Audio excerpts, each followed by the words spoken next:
बोलो साईनाथ महाराज की जय। ओम साईनाथाय नमः।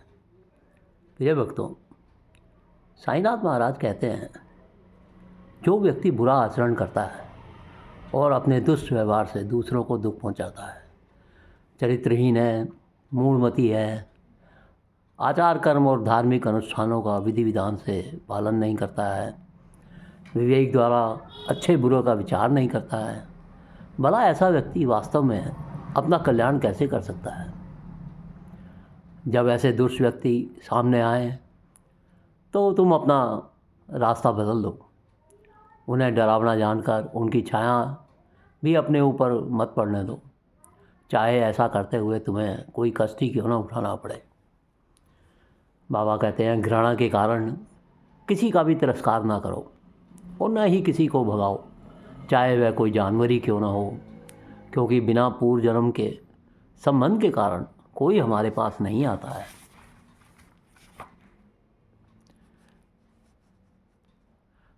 बाबा कहते हैं, भगवान की पूजा किस प्रकार की जाए।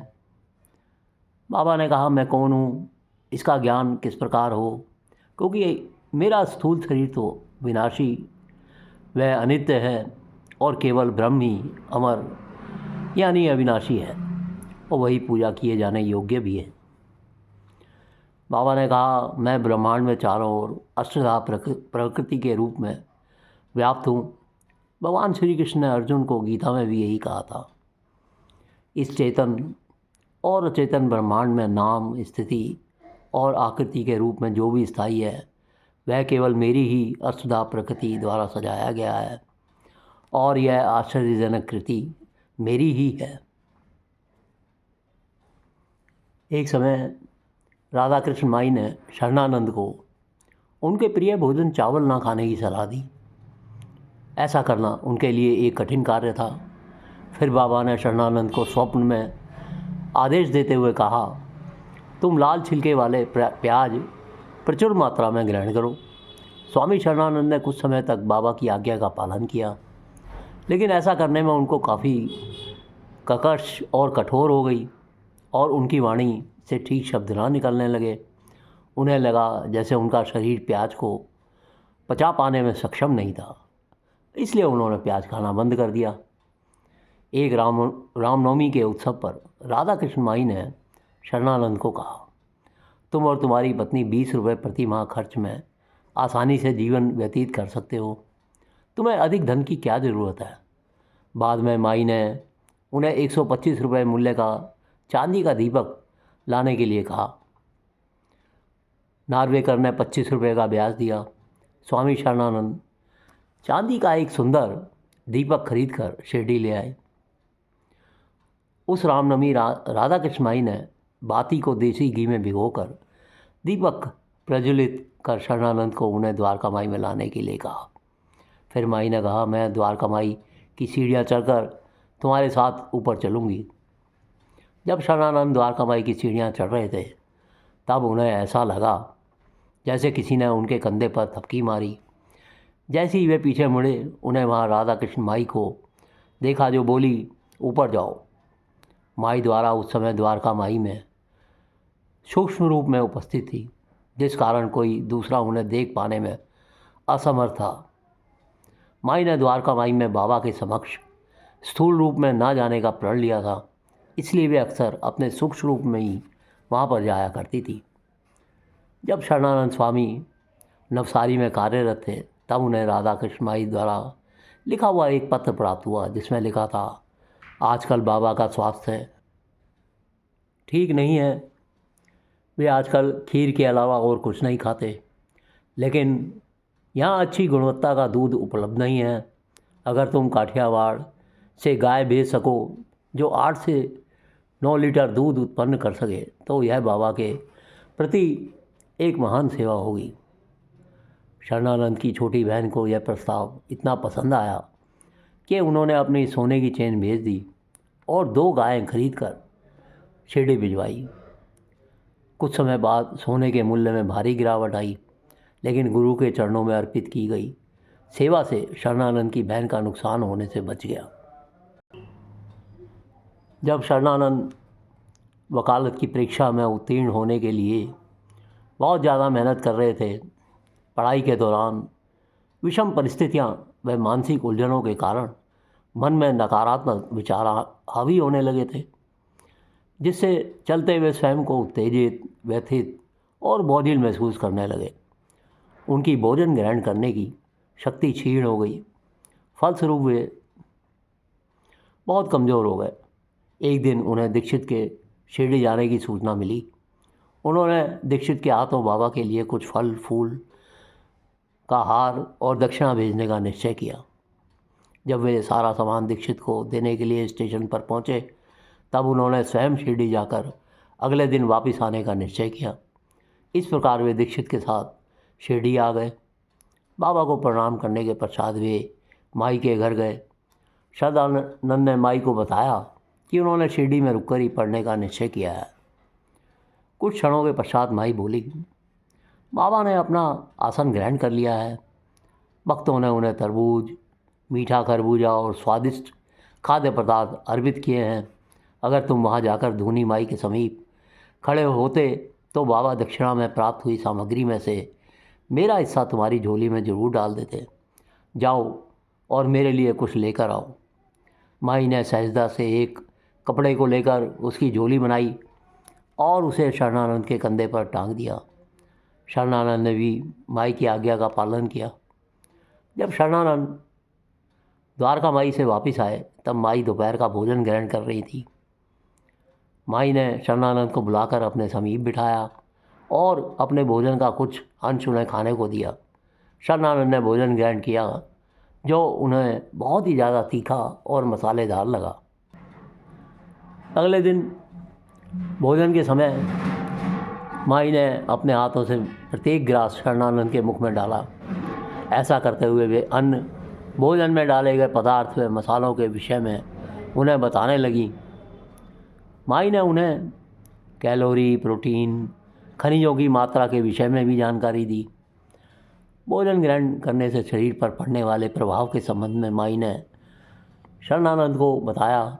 ये बोली, जो भोजन हम ग्रहण करते हैं उसमें डाले गए पदार्थ व मसालों के विषय में हमें पूर्ण जानकारी होनी चाहिए। शरणानंद ने बताया, माई ने मेरे मुख में 42 ग्रास डाले, जिससे मेरी भोजन ग्रहण करने की शक्ति पुनः जागृत हो गई। एक दिन दोपहर के भोजन में माई ने शरणानंद की थाली में एक केला रख दिया। शरणानंद को वह केला कई जगह से गला हुआ लगा। भोजन ग्रहण करते हुए पहले ही ग्रास में उन्होंने बकरी का मल दिखाई दिया, जिसे उन्होंने निकालकर अलग रख दिया। बाकी का खाना ठीक था, जिसे उन्होंने ग्रहण कर लिया। तब उन्हें ज्ञात हुआ कि योगी भी अपने शिष्यों को उचित व अनुचित भोजन ग्रहण करने की शिक्षा प्रदान करते हैं, जो उनके स्वास्थ्य के लिए लाभकारी हो। अगले दिन बाबा ने मूंगफली, नारियल और कुछ मसालों द्वारा चटनी बनाई। बाबा ने कुछ चटनी माई को भिजवाई। तब माई बोली, तुम बाबा के हाथों से बनी हुई चटनी ग्रहण करो, ऐसा अवसर तुम्हें पुनः प्राप्त नहीं होगा। शरणानंद ने माई के आग्रह पर कुछ चटनी ग्रहण की, लेकिन वह बहुत तीखी थी। चटनी में मिर्च के कारण उन्हें अतिसार रोग हो गया। जब शरणानंद बाबा से मिलने गए, तब बाबा बोले, तुम जब किसी दूसरे का हिस्सा जो तुम्हारा नहीं है उसे ग्रहण करते हो, तो वह शरीर में से ऐसे ही बाहर निकलता है। इस लीला से शरणानंद को विवेक द्वारा भोजन ग्रहण करने की एक बहुत ही महत्वपूर्ण शिक्षा प्राप्त हुई। एक समय शरणानंद जी घूमते हुए कोपरगांव की ओर जाने वाले मार्ग में एक शांत स्थान देखकर वहीं पर बैठ गए। तभी एक व्यक्ति ने आकर उनसे भिक्षा मांगी। शरणानंद ने अपने वस्त्र में लगे हुए चांदी के बटन उतारकर उस व्यक्ति को दे दिए। उसी क्षण उन्हें बाबा की दिव्यवाणी सुनाई दी, जब भी कोई व्यक्ति तुम्हारे पास आकर कुछ मांगे तो उसे कहो, मैं नग्न हूँ, तुम्हारी जो इच्छा हो सो ले लो। बहुत देर तक वे बाबा द्वारा कहे हुए शब्दों का अर्थ समझने का प्रयास करते रहे। अगर कोई आध्यात्म के क्षेत्र या मोक्ष प्राप्ति का जिज्ञासु होता तो वह इसका अर्थ समझ सकता था, और इसका अर्थ यह था, मेरा कोई साथी नहीं है, मैं अकेला हूँ। बिना किसी आकार के प्रचंड अग्नि के समान मैं ब्रह्म हूँ, इसलिए तुम्हारी जो इच्छा हो ले लो। एक अन्य अवसर पर बाबा ने उन्हें मृत्यु का अनुभव करवाया। शरणानंद बताते हैं, एक बार जब मैं अपना बिस्तर दीक्षित वाड़े के प्रथम तल पर लगाकर सो रहा था तो मेरा सिर बाबा के स्वरूप और उनके चित्र की ओर था। तभी वह जागृत अवस्था में मेरी आत्मा मेरे शरीर से निकलकर सामने दीवार पर जाकर स्थित हो गई। मैं बड़े ध्यान से अपनी आत्मा को देखने लगा। इस विचित्र प्रतिक्रिया से मैं समझ गया कि मैं वामन राव अब मृत हूँ। अब वामन राव ने नया शरीर धारण कर लिया है, यानी यह अब कोई दूसरा व्यक्ति है। अगली सुबह भी मुझे ऐसा अनुभव हो रहा था कि मैंने नया शरीर धारण कर लिया है। और अगर मुझसे कोई यह पूछता कि आपके पास नौकरी है या कमाई का कोई साधन है तो मैं उसका उत्तर देता, वामन राव मर चुका है, वह बहुत समय पहले ही मर चुका है। फिर मैं सोचने लगा कि बाबा ने मेरे शरीर में से मेरी आत्मा मृत करके मुझे क्यों दिखाई। इस अनुभव से बाबा मुझे क्या शिक्षा देना चाहते हैं। मैंने इस विषय में सोचने का बहुत प्रयास किया। जब मुझे एहसास हुआ कि प्राण शक्ति का आना जाना यह जीवन मृत्यु का निरंतर चलने वाला चक्र है, लेकिन आत्मा अजर अमर है और वह इस चक्र की दृष्टा है, परंतु उससे अप्रभावित है। वह इस जीवन के सभी कार्य व्यवहार को देखती है। आत्मा शुद्ध चैतन्य सार तत्व अविनाशी अतीन्द्रिय तत्व जिससे शरीर प्राण युक्त ग्रहण रहता है, वही परमात्मा है जो माया से अप्रभावित रहती है। अगले दिन शरणानंद प्रातः जल्दी उठकर लेंडी भाग गए। लेंडी नदी में बाढ़ आई थी और जल वेग से बहता हुआ किनारों को लांग गया। शरणानंद नदी पार कर दक्षिण दिशा में आ गए। वहाँ उन्होंने एक बलवान व सुंदर पुरुष को खड़ा देखा।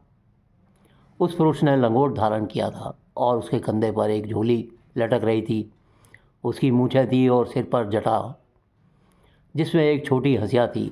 शरणानंद ने पहचान लिया कि वे भगवान शिव हैं और उसने उनके चरणों में प्रणाम किया।